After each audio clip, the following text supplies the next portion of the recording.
Here's the answer for day 3. Sketch a right triangle corresponding to the given trig function. Use the Pythagorean theorem to figure out the third side, and then find the other 5 trig values.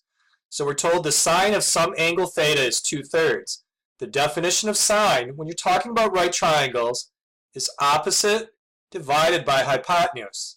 So we can draw a right triangle that has an acute angle called theta down here in the corner, where the side opposite from that is 2, and the length of the hypotenuse is 3. Because we know 2 sides of the right triangle, we can get that third unknown side using the Pythagorean theorem. Let's call that unknown side A. So the theorem is a squared plus b squared is equal to c squared. So a squared plus 2 squared is equal to 3 squared. This is a squared plus 4 is equal to 9. Subtract 4 from both sides, so a squared is equal to 5. And now do the square root. Square root of 5.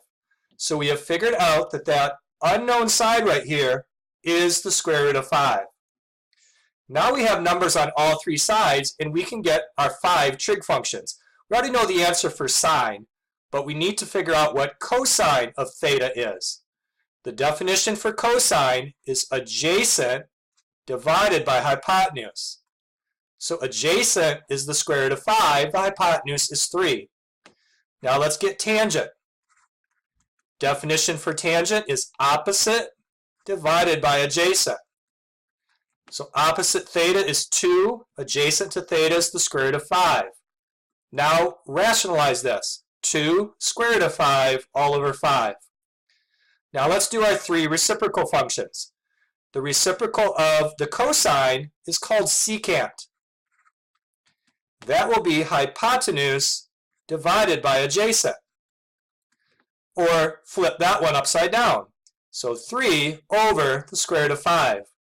Now rationalize, because we don't want to have a square root in the bottom. So 3 square root of 5 all over 5. Now the reciprocal of the sine. That's called cosecant. And the definition would be hypotenuse over opposite. So 3 over 2. Finally, cotangent. Take the definition for tangent, flip it upside down. It becomes adjacent over opposite. And flip those numbers upside down. It's the square root of 5 all over the 2.